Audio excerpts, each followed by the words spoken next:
లూకాసు వార్త 23వ అధ్యాయము 13 నుంచి 25 వరకు ఉన్నటువంటి వాక్య భాగం. 13వ వచనం. అప్పుడు పిలాతు ప్రధాన యాజులను, అధికారులను, ప్రజలను పిలిపించి వారితో ఇలా అన్నాడు: ప్రజలను తప్పుదారి పట్టించేవాడంటూ మీరు ఈ మనిషిని నా దగ్గరకు తీసుకొచ్చారు. ఇదిగో వినండి. మీ ఎదుటే నేను అతన్ని విమర్శించాను, కానీ అతని మీద మీరు మోపిన నేరాల విషయంలో ఏ దోషము ఈ మనిషిలో నాకు కనబడలేదు, హేరోదుకు కూడా కనబడలేదు. నేను మిమ్మల్ని మళ్ళీ అతడి దగ్గరకు పంపాను కదా. చూడండి, ఇతడు మరణానికి తగిన పని ఏది చేయలేదు. అందుచేత నేను ఇతన్ని శిక్షించి విడుదల చేస్తాను. ఆ పండుగ సమయంలో అతడు వారికి ఎవరైనా ఒకడిని విడుదల చేయడం తప్పనిసరి. అయితే వారంతా ఏకగ్రీవంగా ఈ మనిషి ప్రాణాన్ని తీసేయండి, మాకు బరబ్బాను విడుదల చేయండి అని అరిచారు. ఈ బరబ్బా ఆ నగరంలో తిరుగుబాటు జరిగించినందుచేత, హత్య చేసినందుచేత ఖైదు పాలైన వాడు. యేసును విడుదల చేద్దామని ఆశించి పిలాతు వారితో మరోసారి మాట్లాడాడు. వారైతే ఇతన్ని సిలువ వేయండి అని కేకలు వేశారు. అతడు మూడోసారి వారితో, ఎందుకు? ఇతడు ఏం కీడు చేశాడు? మరణశిక్షకు కారణమేమీ ఇతడిలో నాకు కనబడలేదు. అందుచేత ఇతన్ని శిక్షించి విడుదల చేస్తానన్నాడు. వారైతే పట్టుబట్టి బిగ్గరగా కంఠమెత్తి ఆయనను సిలువ వేయాలని కోరారు. చివరికి ఈ మనుషుల ప్రధాన యాజుల కంఠధ్వనులే నెగ్గాయి. వారు అడిగినట్టే జరగాలని పిలాతు తీర్పు చెప్పాడు. వారు కోరిన వాడిని తిరుగుబాటు, హత్య కారణంగా ఖైదు పాలైన ఆ మనిషిని వారికి విడుదల చేశాడు. యేసును వారికి ఇష్టం వచ్చినట్టే చేయడానికి వారికి అప్పగించాడు. ప్రార్థన. పరిశుద్ధ కృపగలిగిన తండ్రి, మానవ చరిత్రలోకెల్లా అత్యంత గొప్ప, భయంకరమైన, దారుణమైన తీర్పు, అన్యాయమైన తీర్పు, ఏ నేరము చేయనటువంటి మీ ప్రియ కుమారుడు నేరస్తుడిగా, దోషిగా సిలువకు అప్పగించబడటం. అయితే అదంతా ఎందుకు జరిగిందో ప్రభు మేము మరొకసారి జ్ఞాపకం చేసుకునే ఈ కృపను మాకు ఇస్తున్నారు. మీకు వందనాలు. ఆ సంఘటనలో నుంచి ప్రభు మేము జ్ఞాపకం చేసుకోవాల్సిన సత్యాలను మేము జ్ఞాపకం చేసుకుంటూ మా జీవితాలకు అన్వయించుకోవడానికి, దాని ద్వారా మేము మేలు పొందడానికి, క్షేమాభివృద్ధి పొందడానికి మీరే కృప చూపించమని సహాయం చేయమని యేసు నామమున స్తుతించి ప్రార్థించి వేడుకొంచున్నాము తండ్రి. చరిత్ర పరిశీలిస్తే ఎంతో మంది ఎన్నో ఘోరమైన చెడ్డ నిర్ణయాలు, బ్యాడ్ డెసిషన్స్ చేసినట్టుగా మనకు చాలా సార్లు తెలుస్తుంటుంది. ఉదాహరణకి అలెగ్జాండర్ గ్రాహం బెల్ మొదట తన టెలిఫోన్ ఆలోచనని వెస్టర్న్ యూనియన్ ప్రెసిడెంట్ తోటి పంచుకున్నట్ట. ఆయన ఫస్ట్ లో ఏమన్నా అంటే ఈ ఎలక్ట్రికల్ టాయ్ తోటి నేనేం చేసుకోవాలని దాన్ని రిజెక్ట్ చేశాడు. తర్వాత ఏం జరిగిందో మనకు తెలుసు. అలాగే చెస్టర్ కాల్సన్, ఇతను జిరాక్స్ మెషిన్ ఆలోచన గురించి మొదట ఐబిఎంకి చెప్పాడంట. ఐబిఎం వాళ్ళని ఇంట్రెస్ట్ చూపించలేదు. తర్వాత ఇంకెవరికో కూడా చెప్పాడు. చివరికి ఒక చిన్న కంపెనీ వాళ్ళకి ఈ ఆలోచన నచ్చింది, హాలాయిడ్ కార్పొరేషన్ అనే వాళ్ళు ఆ మెషిన్ కి జిరాక్స్ అని అనే పేరు వాళ్ళే పెట్టారంట. తర్వాత అదొక చిన్న కంపెనీ. ముందేమో పెద్ద కంపెనీతో మొదలుపెట్టి తర్వాత చిన్న కంపెనీ దగ్గరకు వస్తే వాళ్ళు దాన్ని తీసుకొని చేస్తారు. అయితే ఇప్పుడు ఆ ముందుకున్న కంపెనీలో వాళ్ళందరూ వెనక్కి తిరిగి చూసుకుంటే వాళ్ళు ఏమనుకుంటారు? ఎంత పొరపాటు అయిపోయింది అసలు. మనం కూడా అటువంటి చెడ్డ నిర్ణయాలు చాలా చేస్తుంటాం కదా. అప్పుడప్పుడు వెనక్కి తిరిగి ఆ నిర్ణయాల గురించి ఆలోచిస్తూ మనకేమనిపిస్తుంది, నాకు గనక అసలు ఇలా జరుగుతుందని ముందే తెలుసుంటే ఆ రోజున అటువంటి నిర్ణయము అసలు చేసిండే దానిను కాదు అని అనిపిస్తుంది. అంటే దాని పర్యవసానాలు ఎంత పెద్దవిగా, ఎంత గొప్పవిగా, ఎంత దీర్ఘకాలం పాటు ఉండేవైతే మన నిర్ణయం అంత ప్రాముఖ్యమైనదిగా మనకి తోస్తుంది కదా. మరి అలా ఆలోచిస్తే నిత్యత్వ గమ్యానికి సంబంధించిన నిర్ణయం కంటే ప్రాముఖ్యమైన నిర్ణయం ఇంకేదైనా ఉందా? లేదు కదా. సో ఒక వ్యక్తి తన కెరియర్ విషయంలో ఫినాన్షియల్ డెసిషన్స్ అన్ని చాలా బాగా చేసి తన నిత్యత్వానికి సంబంధించిన నిర్ణయం సరిగ్గా చేయకపోతే అతని కెరియర్ పరంగా ఎంత సక్సెస్ అయినా అతను చాలా ఘోరంగా ఫెయిల్ అయిపోయాడనే చెప్పాలి. ఎందుకంటే ఈ లోకంలో ఎవరు ఏది ఎంత సాధించినా సరే అదంతా తాత్కాలికమే అని ఈ రోజు కాకపోతే రేపైనా రియలైజ్ అవుతారు. అలాగే యూదులు పిలాతు చేసిన నిర్ణయం, యూదు నాయకులు, ప్రజలు పిలాతు చేసిన ఈ నిర్ణయం యేసుక్రీస్తును తీర్చి చంపడం చరిత్రలోనే అత్యంత చెడ్డ నిర్ణయం అన్నమాట. అది వారి మీదకి దేవుని తీర్పును కూడా తీసుకొచ్చింది. తర్వాత రోమా వారు వారిపైన దాడి చేసినప్పుడు ఎంతో మంది యూదులు నేల రాలిపోయినట్లు మనం చూస్తాం. చాలా మంది చెదిరిపోయారు. అలాగే దేవుని అంతిమ తీర్పులో కూడా మారు మనసు పొందని ప్రతి యూదులు యేసును చంపడం కోసం వాళ్ళు చేసిన చెడ్డ నిర్ణయం విషయంలో తీర్పు తీర్చబడేవారిగా ఉంటారు. వాళ్ళు చేసిన ఈ చెడ్డ నిర్ణయాన్ని సువార్త పుస్తకాలు ఎందుకు రాయించాడు దేవుడు అంటే మనము ఇలాంటి ఘోరమైన తప్పిదాలు చేయకుండా ఉండడం కోసం. చరిత్రలో చాలా అన్యాయపు తీర్పులు జరిగాయి, కానీ నిర్దోషికి శిక్ష పడడం, దోషులను శిక్ష పడకుండా విడుదలవ్వడం ఇలాంటివి చాలానే జరిగాయి. కానీ ఏది ఈ తీర్పుకి సమానం కాదనమాట. నిర్దోషి అయిన దేవుని కుమారుడు దోషిగా తీర్పు తీర్చబడ్డాడు. దోషి అయిన తిరుగుబాటుదారుడు బరబ్బా ఎటువంటి శిక్ష లేకుండా విడుదల పొందాడు. ఒకవేళ సువార్తను ఒక చిన్న వాక్యంలో మనం చెప్పాలంటే అదే ఈ రోజుటి మన ప్రసంగాంశం. ఏంటది? దోషికి ప్రతిగా నిర్దోషి శిక్షించబడ్డాడు, బలి అయ్యాడు, అర్పించబడ్డాడు. ఒక 3 విషయాలను ప్రాముఖ్యంగా మనం ఈరోజు వాక్యములను చూడబోతున్నాం. మొదటి విషయం ఏంటంటే యేసు యొక్క నిర్దోషత్వం ఏం చేయబడింది? ప్రకటించబడింది. దీని గురించి కొంతవరకు పోయినసారి మనం చూసాం. ఒకసారి కాదు, 2 సార్లు కాదు, ఎన్నిసార్లు? 3 సార్లు పిలాతు ప్రధాన యాజకుల ఎదుట, ప్రజల ఎదుట, అధికారుల ఎదుట యేసు నిర్దోషి అని ప్రకటిస్తాడు కదా. 4వ వచనం చూడండి. పిలాతు ప్రధాన యాజకులతోనూ జనసమూహములతోనూ ఈ మనుషుని యందు నాకు ఏ నేరమూ కనబడలేదు. 14-15 వచనాలు. ప్రజలు తిరగబడినట్లు చేయుచున్నాడని మీరు ఈ మనుషుని నా ఎదుగు తెచ్చితే, ఇదిగో నేను మీ ఎదుట ఇతనిని విమర్శింపగా మీరు ఇతని మీద మోపిన నేరములలో ఒక్కటైనను నాకు కనబడలేదు. హేరోదునకు కూడా కనబడలేదు. హేరోదు అతను మా ఎదుగు తిరిగి పంపిన కదా, ఇదిగో మరణమునకు తగినది ఏదియో ఇతడు చేయలేదు. యేసును అవమానించిన హేరోదు కూడా మరణానికి తగిన కారణం ఏది కనిపించట్లేదని చెప్పి తిప్పి పంపించాడు. 22వ వచనం. 3వ మారు అతడు ఎందుకు ఇతను ఏ దుష్కార్యము చేసను, ఇతని యందు మరణమునకు తగిన నేరం ఏమియో నాకు అగపడలేదు కనుక ఇతన్ని శిక్షించి విడుదల చేతునని వారితో చెప్పాను. మనము ఈ మాటలు అంటే ఏ దోషము చేయలేదు, ఆయన యందు ఏ దోషము లేదు అనే ఈ మాటలు మనం నిర్గమకాండం 12వ అధ్యాయం 5వ వచనంలో చూస్తాం. అక్కడ పస్కా పండుగను ఎలా ఆచరించాలని చెప్తూ దేవుడు నిర్దోషి అయిన ఏడాది మగపిల్లను, అది మేకైనా లేదా గొర్రె, దానిని తీసుకోమని చెప్తాడనమాట ఆ పస్కా బలి పశువుగా అర్పించడానికి కోసం. అండ్ ఆ పస్కా బలి పశువు యేసుక్రీస్తును సాదృశ్యపరచడం కోసం నియమించబడింది గనుక ఇప్పుడు ఈ మాటలన్నీ చదువుతుంటే నిజమే, ఆయనలో నిజంగానే ఏ దోషము లేదు అనే ఆధార సహితంగా న్యాయంగా చూపించలేకపోయారని తెలుస్తుంది కదా. సో ఖచ్చితంగా ఆ నిర్దోషి అయిన ఆ మగ గొర్రె పిల్లని కానీ మేక పిల్లని కానీ అది యేసుక్రీస్తును సాదృశ్యపరుస్తుందని చెప్తున్నప్పుడు యేసుక్రీస్తులో కూడా ఇక్కడ 3 సార్లు స్పష్టంగా పిలాతు ద్వారా చేసిన ప్రకటనలో మనకి ఏం తెలుస్తుంది? ఈయనలో కూడా ఏ దోషము లేదు, ఈయన కూడా నిర్దోషి అనే మాట తెలుస్తుంది అనమాట మనకి. అలాగే పేతురు రాసిన మొదటి పత్రిక 2వ అధ్యాయం 22వ వచనంలో కూడా ఆయన పాపము చేయలేదు, ఆయన నోటను ఏ కపటమును కనబడలేదు, ఆయన దూషింపబడి బదులు దూషించలేదు, ఆయన శ్రమ పెట్టబడి బెదిరింపక న్యాయముగా తీర్పు తీర్చు దేవునికి తను తాను అప్పగించుకున్నాడు. ఆయనలో ఏ పాపము లేదు, ఏ మనుషుల న్యాయస్థానం ఆయనపై నేరం మోపలేదు, ఎందుకంటే ఆయన ఏ నేరము చేయలేదు కనుక. పిలాతు ధైర్యంగా స్టాండ్ తీసుకోలేకపోయాడు. ఈ రోజున ఇటువంటి వాళ్ళు చాలా మంది కనిపిస్తారు కదా. వాళ్ళకి యేసు ప్రభు ఎవరో తెలుసా? ఆయన ఎటువంటి వాడో తెలుసా అంటే తెలుసు, కానీ వ్యక్తిగతంగా ఆయన యందు విశ్వాసం ఉంచారా అంటే ఉంచలేదు. నేను పోయిన వారని చెప్పిన విధంగా ఈ విషయంలో ఎవరు న్యూట్రల్ గా ఉండడము సాధ్యం కాదు. అంటే అటు ఇటు ఎటు కాకుండా ఉండడం సాధ్యం కాదు. నేను మధ్యలో ఉంటాను, తటస్థంగా ఉంటానంటే అలా ఉండడం కుదరదు, అలాంటి పరిస్థితి కుదరదు. అయితే ఏం చేయాలి? యేసు ప్రభువుని అంగీకరించాలి లేదా తిరస్కరించాలి. అందుకని తటస్థంగా ఉండడము సాధ్యం కాదు. పిలాతు చేతులైతే కడుక్కున్నాడు, కానీ అతని అపరాధం నుంచి అతను శుద్ధుడు కాలేకపోయాడు. ఇది మొదటి విషయం. మరి ఈ విషయంలో మీరు ఎటువంటి నిర్ణయం చేశారో పరిశీలించుకోవాలి. ఇక రెండవదిగా యేసుక్రీస్తు నిర్దోషి కాబట్టే మన పక్షంగా ఆయన బలి అవ్వడానికి చాలిన అర్పణగా ఉన్నాడు, అంటే సఫిషియంట్ సాక్రిఫైస్. దీనికి చాలాసార్లు నేను చెప్పే ఉదాహరణ ఒకటి జ్ఞాపకం చేస్తాను. అదేంటంటే ఒక వ్యక్తి నేరస్తుడిగా ఎంచబడ్డాడు, అతన్ని శిక్షించాలి. వాస్తవానికి కోర్టుకు తీసుకెళ్లారనుకుందాం, ఒక దొంగని కోర్టుకు తీసుకెళ్లారనుకుందాం. అతను దొంగతనం చేశాడు. ఈ దొంగతనం చేసిన ఈ వ్యక్తికి ఇప్పుడు శిక్ష పడాలి కదా న్యాయంగా అయితే. సో ఇంకొక దొంగ వచ్చి ఈ దొంగతనం ఇతని శిక్ష కూడా నేనే భరిస్తానని అంటున్నాడు. అట్లా కుదురుతుందా? అట్లా కుదరదు. ఎందుకు? అతనికి రావాల్సిన శిక్ష అతనికి ఉంది కదా.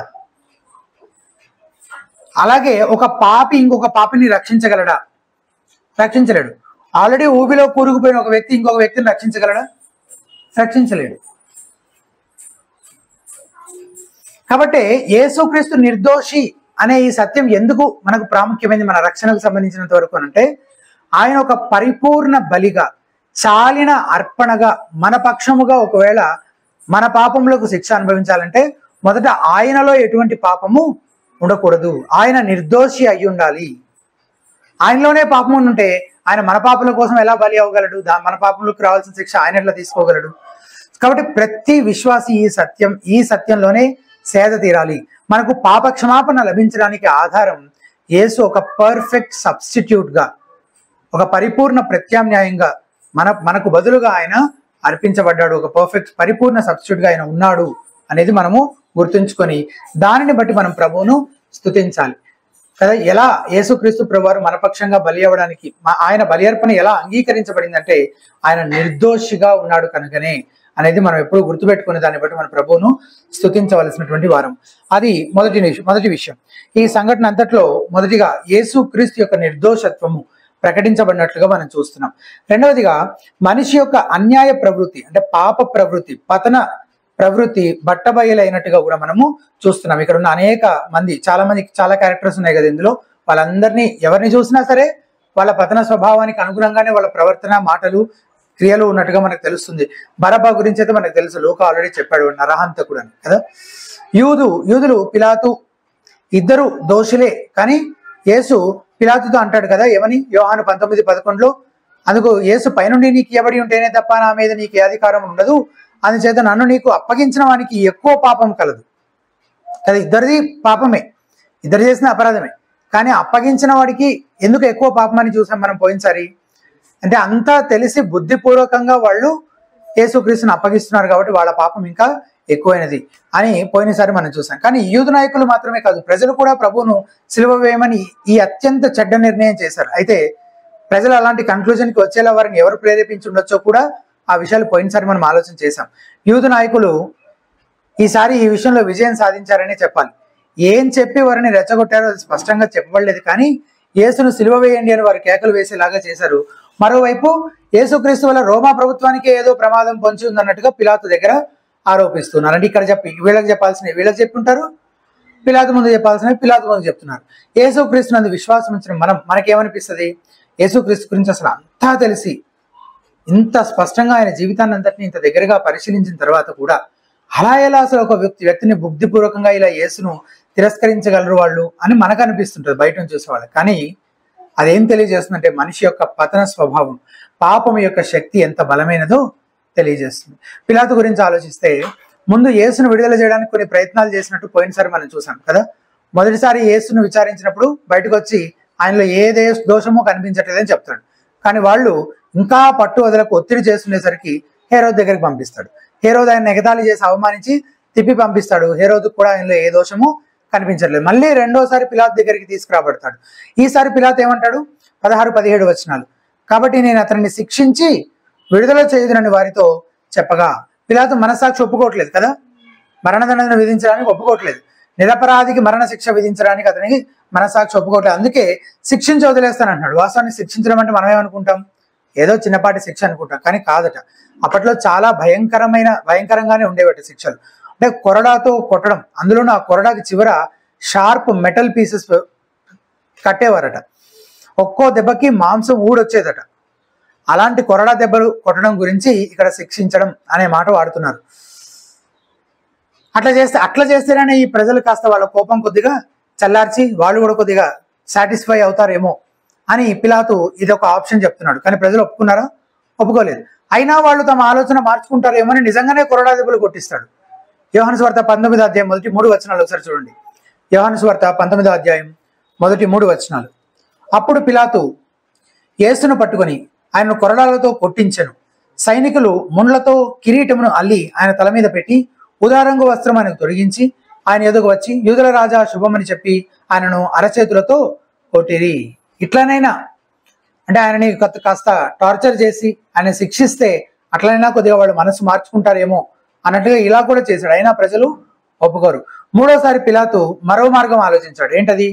పండుగ సమయంలో ఒక నేరస్తుని విడుదల చేయడం వాడుక కనుక పిలాతు ఏం ఉండొచ్చు అంటే ఎట్లయినా విడుదల చేయాలనేది కదా ఇతని మైండ్.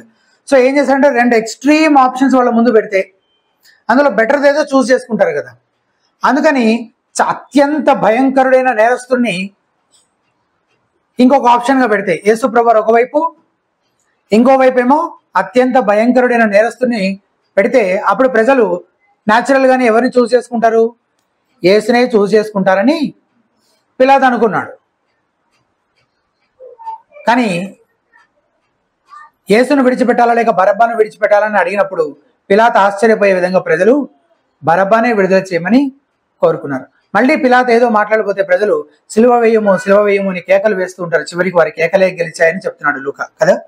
పిలాతు తన పదవి మీద ఉన్న వ్యామోహంతో ప్రజల ఒత్తిడికి లోనై సత్యం న్యాయం విషయంలో రాజీ పడిపోతాడు. ఇది అతనిలో ఉన్న పతన స్వభావాన్ని సూచించేదిగా ఉందన్నమాట. అయితే అతను చేసింది మాత్రం అపరాధమే.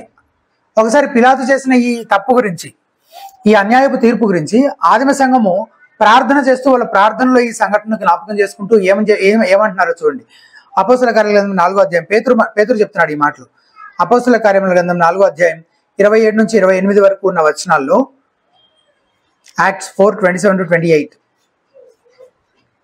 27వ వచనం.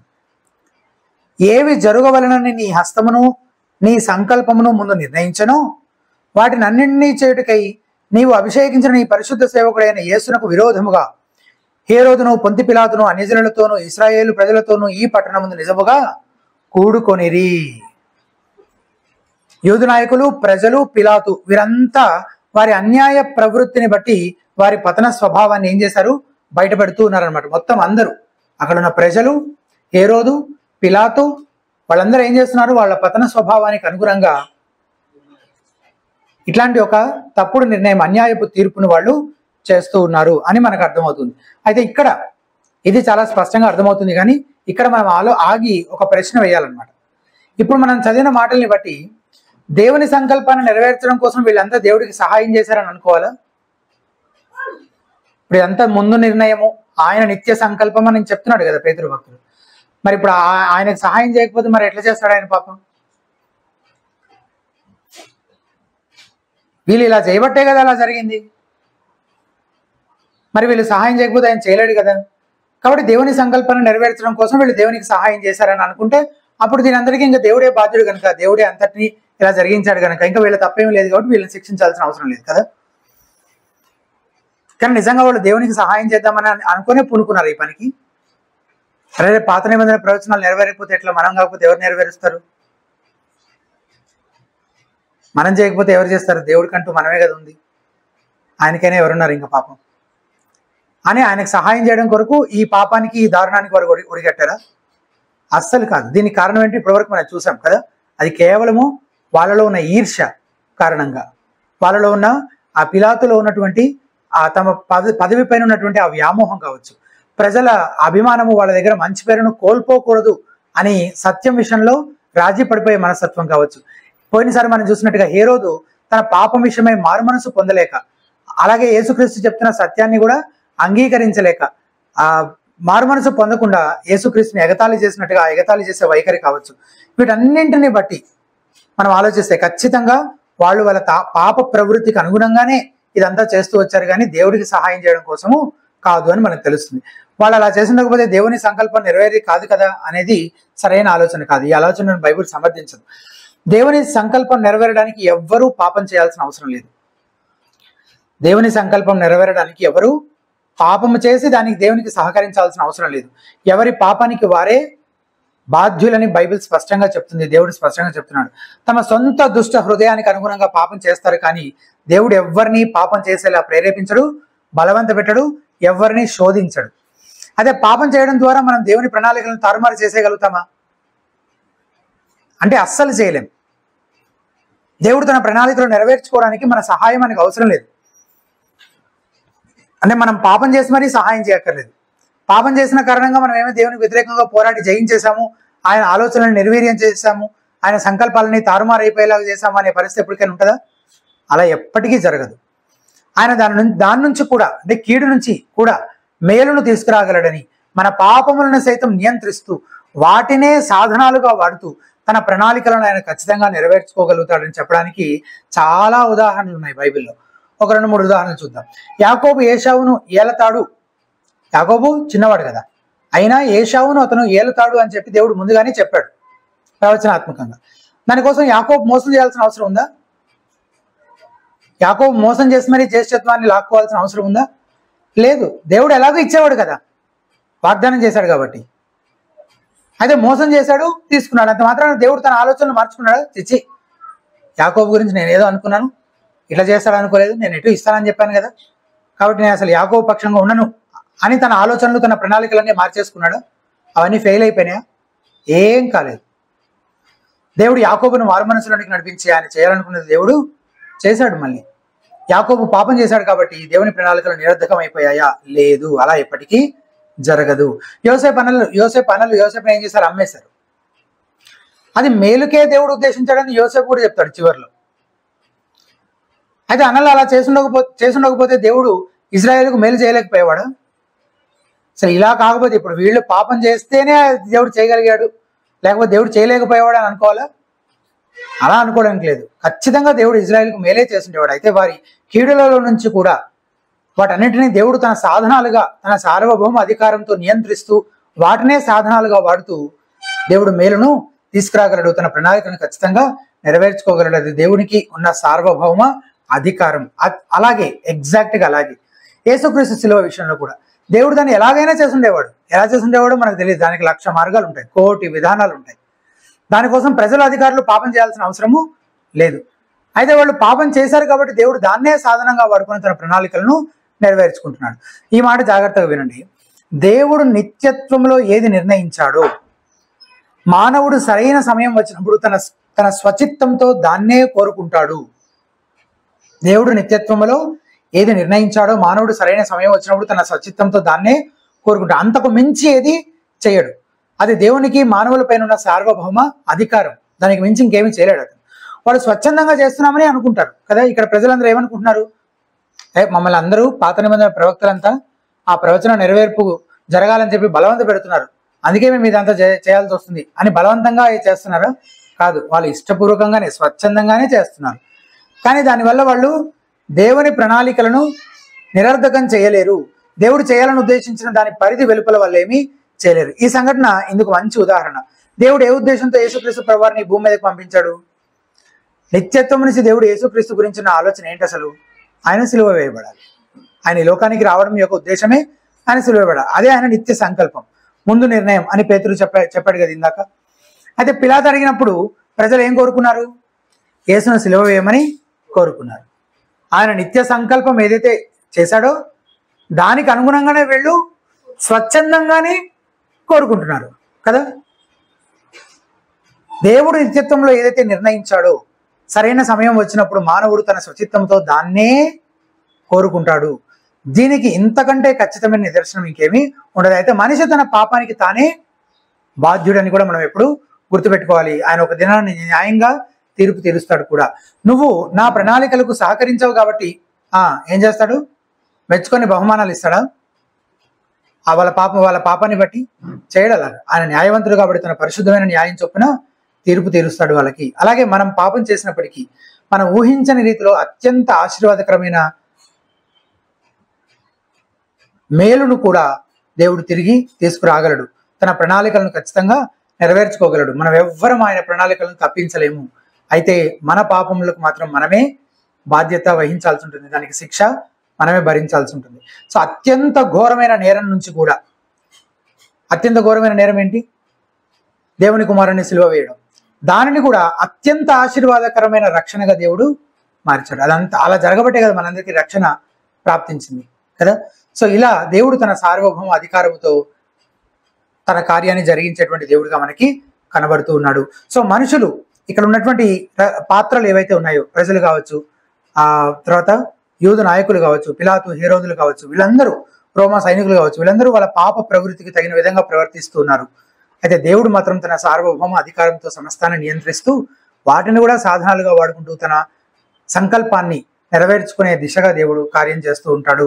అయితే తన పాపములకు తానే, మనిషి తన పాపములకు తానే బాధ్యుడు అనేది కూడా మనం ఎప్పుడు గుర్తుంచుకోవాలి.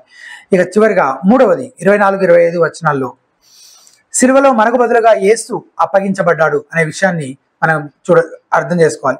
బరబ్బా గురించి ఆలోచిస్తే అతను అల్లరి నిమిత్తం, నరహత్య నిమిత్తం చెరసాలలో వేయబడిన వాడు అని లూకా చెప్పాడు కదా. అలాగే యోహాను 18:40లో ఈ బరబ్బా బందిపోటు దొంగ అని కూడా చెప్పారు. సో నరహంతకుడు, తర్వాత అల్లర్లు చేశాడు, తిరుగుబాటు చేసిన వాడు, బందిపోటు దొంగ. ఇతను చేసిన అపరాధములకు ఇతను శిక్షార్హుడు. హీ డిజర్వ్స్ కదా, శిక్షకు ఇతను అర్హుడే. యేసును ఎలాగైతే శిక్షించమని ప్రజలు కోరుకుంటున్నారో ఆ శిక్షకు అసలు నిజంగా అర్హుడు ఎవరంటే ఈ బరబ్బాయి కదా. ఒకవేళ బరబ్బా చంపబడినా ఎవరైనా ప్రశ్నించుండేవారు? ఎవరు ప్రశ్నించుండేవారు కాదు. అతనే నిజానికి సిలువ వేయబడవలసింది కదా.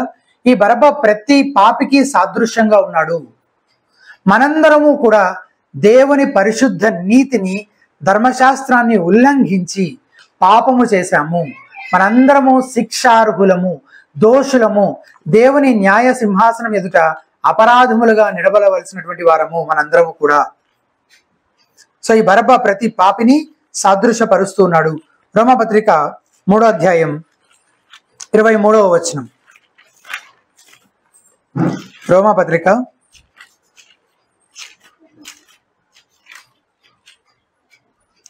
3వ అధ్యాయం 23వ వచనం. ఏ భేదము లేదు, అందరూ పాపం చేసి దేవుడు అనుగ్రహించు మహిమను పొందలేకపోవచ్చున్నారు. రోమపత్రిక 6వ అధ్యాయం 23వ వచనం. ఎలయనగా పాపం వలన వచ్చు జీతము మరణము, అయితే దేవుని కృపా వరము మన ప్రభువైన క్రీస్తు యేసునందు నిత్య జీవము. సో ఈ మరణం, ఈ నిత్య మరణం, పాపం వల్ల వచ్చు జీతం మరణం, ఈ మరణానికే మనం నిజంగా పాత్రులము. We deserve eternal punishment. Barabbas లాగా మనం కూడా నిత్య మరణం పొందడానికే. బరబ్బా అయితే ఈ ఫిజికల్ దాని గురించి, ఫిజికల్ పనిష్మెంట్, అట్లాగే ఇటర్నల్ పనిష్మెంట్ రెండిటికి పాత్రుడుగా కనబడుతున్నాడు. అలాగే మనం కూడా నిత్య మరణం పొందడానికి పాత్రులంగానే ఉన్నాము. నేను దొంగని కాదు, హంతకుని కాదు, నేను మంచోడిని, సమాజంలో కూడా నాకు మంచి పేరుంది అని అనుకోవచ్చు. కానీ దేవుని పరిశుద్ధ ప్రమాణాలతో పోలిస్తే, కొండ మీద ప్రసంగంలో యేసుప్రభువు వారు చెప్పిన సంగతులు మనం ధ్యానిస్తే కనుక, ఆ పరిశుద్ధ ప్రమాణాలతో పోలిస్తే మనం లెక్కలేనన్ని సార్లు ఆయన పరిశుద్ధ ప్రమాణాలను అతిక్రమించాం కదా. మేము ధర్మశాస్త్రాన్ని పాటించేవారు అని అక్కడ ఉన్న యూదులు కూడా చెప్పుకుంటున్నారు. వాళ్ళు కూడా అదేగా చెప్తున్నారు. వాళ్ళు చెప్పుకుంటున్నారు, వాళ్ళు ఏం చెప్పుకుంటున్నారు అనేది కాదు, వాళ్ళ గురించి వాళ్ళు ఏం అనుకుంటున్నారు అనేది కూడా కాదు, దేవుడు వారి ఆత్మీయ స్థితిని ఎలా చూస్తున్నాడు అనేది అసలైన విషయం కదా. సో దేవుడు నిజంగా మన హృదయాలను పరిశీలించినప్పుడు మనం కూడా శిక్షకే పాత్రులంగా కనబడుతున్నాము. బరబ్బలాగే మనందరం నిత్య శిక్షకు పాత్రులమని గుర్తించాలి మొదట. తర్వాత క్షమాభిక్ష పొందుకోవడం కోసం బరబ్బా ఏమైనా చేశాడా? ఏమీ చేయలేదు. హి did nothing to earn his pardon. అతను క్షమాభిక్ష, విడుదల పొందుకోవడానికి అతను ఏమీ చేయలేదు. అతని సత్ప్రవర్తన కారణంగా అతన్ని విడుదల చేస్తున్నారా? కాదు. కొన్ని భవిష్యత్తులో నేను బాగుంటాను, మంచి పనులు చేస్తాను, సమాజాన్ని ఉద్ధరిస్తాను అని వాగ్దానాలు చేశాడు కాబట్టి విడిచిపెట్టాడా? అస్సలు అతని విడుదలకి అతను చేసిందంటూ ఏమీ లేదు. అతనిలో ఉన్నది ఏది దానికి కారణము కానీ కాదు. అతను ఏం చేశాడు? జస్ట్ దాన్ని యాక్సెప్ట్ చేశాడు అంతే. క్షమాభిక్ష ప్రసాదిస్తే దాన్ని స్వీకరించాడు అంతే. సో అతను ఎప్పుడైనా మెచ్చుకోగలడా? ఓ శబాష్ అని అతని విడుదలకి ఏదైనా కారణాన్ని బట్టి అతను మెచ్చుకోగలడా? ఎప్పటికైనా? ఎప్పటికీ మెచ్చుకోలేడు. ఎందుకంటే అతనిలో కారణం ఏమీ లేదు. అదంతా అతనికి వేరుగా జరిగినటువంటి పరిస్థితుల యొక్క ప్రతిఫలమే. అంటే అది ఇంకొక మాటలో చెప్పాలంటే అది ఉచితమైన కృప కదా. ఉచితమైన కృప, ఇట్ ఇస్ ఫ్రీ గ్రేస్. మన విషయంలో కూడా దేవుని రక్షణ మన ప్రతి పాపికి అలాగే కదా ప్రసాదించబడుతుంది, ఉచితమైన కృప ద్వారానే. నేను దానికి పాత్రుణ్ణి, యోగ్యుణ్ణి అని అనుకోవడానికి ఎవరిలోనైనా ఏమైనా ఉందా? అసలు ఏమీ లేదు. మనం చేయగలిగింది ఏమైనా ఉందా మన రక్షణ సంపాదించుకోవడం కోసం? ఏమీ లేదు. మనం ఎన్ని నీతి క్రియలు చేసినా అవన్నీ దేవుని ఎదుట ఎలా కనబడతాయని దేవుని వాక్యం చెప్తుంది. మురికి గుడ్డలుగా, పాపం అనే మురికి, ఆ డాగులు కలిగినటువంటి గుడ్డగా, మురికి గుడ్డగా అది దేవుని ఎదుట కనబడుతుంది. సో మనము ఏమీ చేయలేము అని గుర్తించడం. బరబ్బా ఏమి చేయలేదు. అలాగే మనం కూడా ఏమి చేయలేదు. కేవలము తన ఉచితమైన కృప ద్వారా మనం ఏం చేశాము? ఆయన అనుగ్రహించే ఆ బహుమానాన్ని, ఆ నిత్య జీవం అనే వరాన్ని మనము స్వీకరించామంతే. అదంతా కేవలం ఆయన కృప మాత్రమే. ఇక మూడవది, బరబ్బా గురించి మనం ఆలోచన చేస్తున్నప్పుడు, బరబ్బా స్థానంలో యేసు మరణించాడు కదా. అసలు లిటరల్ గా నా స్థానంలో నువ్వు చనిపోయావు ప్రభు అని ఎవరైనా చెప్పగలరంటే అది బరబ్బాని. మనం ఆత్మీయంగా దాన్ని మనం అన్వయించుకుంటున్నాం, కానీ లిటరల్ గా నా స్థానంలో చనిపోయాడు అని చెప్పగలిగిన వారు బరబ్బా మాత్రం. అతను క్షమాభిక్ష పొందుకొని విడుదల చేయబడ్డాడు, కానీ అతనికి బదులుగా యేసు చనిపోయాడు కదా. ఇప్పుడు అతను విడుదలయ్యాడు కదా. ఒకవేళ మనం ఊహించుకుందాం ఇట్లాగని, అతను ఆ జనసమూహంతో పాటు గొల్గోతా వైపుగా ఒకవేళ నడిచి అసలు అక్కడ ఏం జరుగుతుందో చూద్దామని వెళ్ళుంటే, ఆ రోజు యేసుక్రీస్తు ప్రభువారు సిలువ పైన ఆయనని మేకులు కొడుతూ ఆయనని సిలువ వేస్తూ ఉన్నప్పుడు అతని ఆలోచన ఏమై ఉండొచ్చు? అసలు ఆ యేసు స్థానంలో నేను ఉండాల్సింది, నేనే కదా అతని అతనికి బదులుగా చనిపోవాల్సిన, అసలు చనిపోవాల్సింది నేనే అతని స్థానంలో. ఆ మేకులు నా చేతులు నా కాళ్ళలో కదా దిగబడాలి. ఆ బాధనంతా ఆ వేదనంతా నేను కదా అనుభవించాలి. అసలు నేను కదా చనిపోవాల్సింది. అండ్ బైబిల్ గ్రంథం ప్రకటించే శుభవార్త ఇదే. మనందరము నిజముగానే మన పాపముల నిమిత్తమై చచ్చిన స్థితిలో ఉండి నిత్య నాశనానికి పాత్రులుగా ఉన్నటువంటి మనల్ని విడుదల చేయడం కోసం ఏ పాపము ఎరుగని నిర్దోషమైన గొర్రెపిల్ల శిలువపై ఏం చేశాడు? తన ప్రాణాన్ని మనకు బదులుగా యాజ్ అ సబ్స్టిట్యూట్ ఆయన అర్పించాడు. ఆయన తన ప్రాణాన్ని మన కొరకు, అనేకుల కొరకు విమోచన క్రయధనముగా చెల్లించినట్టు మార్కు 10:45 మనం చూస్తాం. దేవుని ఉగ్రతను, మన మీదకి రావాల్సిన దేవుని ఉగ్రతను అంతటిని ఆయన ఏం చేశాడు? తన పైన వేసుకుని దేవుని న్యాయాన్ని, దేవుని ఉగ్రతను తృప్తిపరిచాడు. కొరింథీయులకు రాసిన 2వ పత్రిక 5:21 మనం చూస్తే, 2 Corinthians 5:21, 5:21 చూస్తే, ఎందుకనగా మనం ఆయన యందు దేవుని నీతి అగునట్లు పాపమెరుగని ఆయనను మన కోసము పాపముగా చేశాను. పాపమెరుగని ఆయనను మన కోసము పాపంగా చేశాడు. ఎందుకు? మనము దేవుని నీతి అగునట్లు, మనం ఆయన యందు దేవుని నీతి అవ్వడం కోసం, మనం నీతిమంతులుగా అవ్వడం కోసం ఆయన ఏం చేశాడు? పాపముగా చేయబడ్డాడు, అంటే పాప పరిహారార్థ బలిగా అర్పించబడ్డాడు. తద్వారా మన పాపములను ఆయనపై వేసుకొని ఆయన నీతిని మనకు అనుగ్రహించాడు.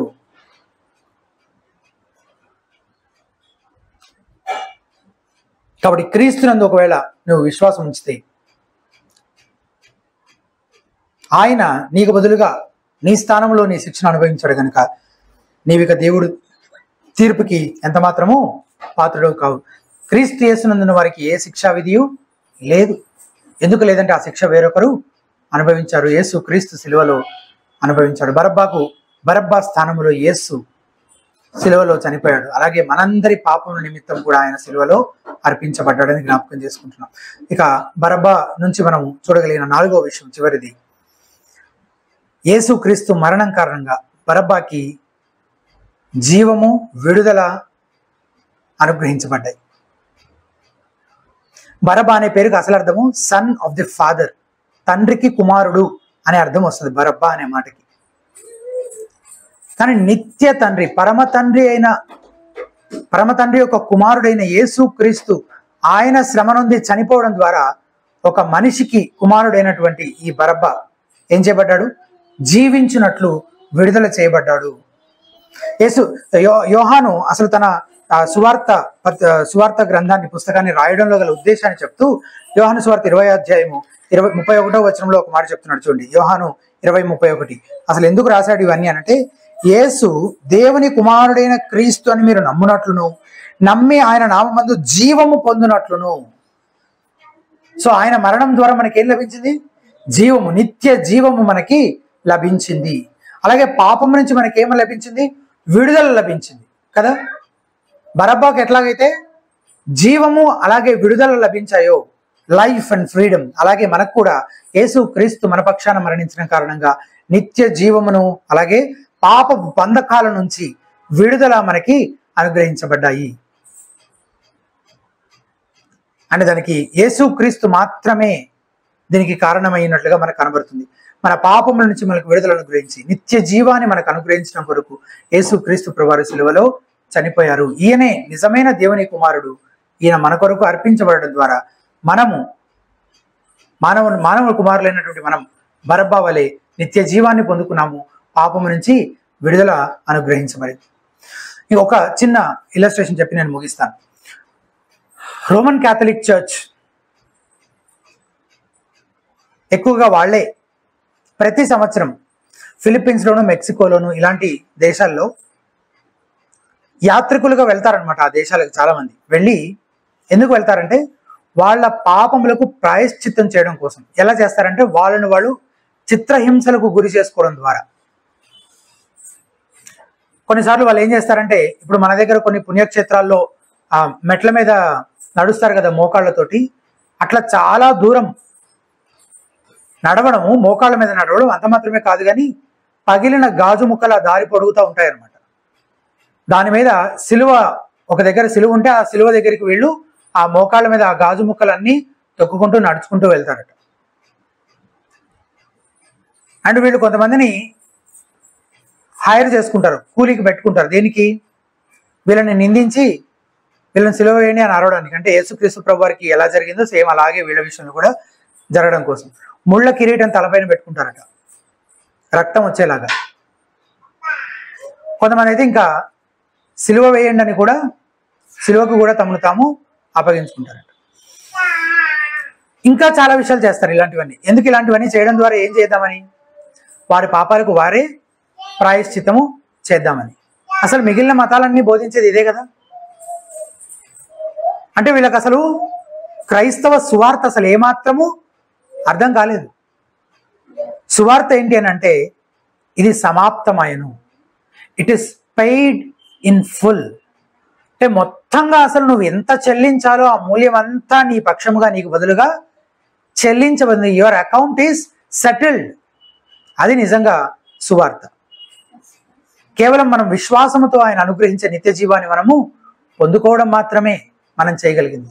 కానీ మానవ హృదయం, గర్వంతో నిండిన మానవ హృదయం అదేం చేస్తుంది? అంటే నేను కూడా ఎంతో కొంత చేస్తాను, ఎంతో కొంత నేను కూడా ఏదైనా చేస్తానని గర్వంతో నిండిన హృదయం ఏం చేస్తుంది? తాపత్రయపడుతుంటుంది. కానీ బైబిల్ ఏం చెప్తుంది?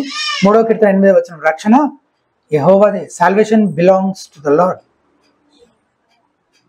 యేసుక్రీస్తు ప్రభువారు మన పక్షముగా సిలువలో బలి అయినాడు కనుక ఆయనే మన రక్షణ, మన నిరీక్షణ అయి ఉన్నాడు. ఆయనను అంగీకరించిన మనము ఆయనను స్తుతిస్తూ ఆయన బలియాగమే జ్ఞాపకం చేసుకుంటూ మన మిగిలిన జీవితం అంతా కూడా ఆయన కొరకే నమ్మకంగా జీవించే కృప దేవుడు మనందరికీ అనుగ్రహించును గాక. ప్రార్థన చేసుకుందాం.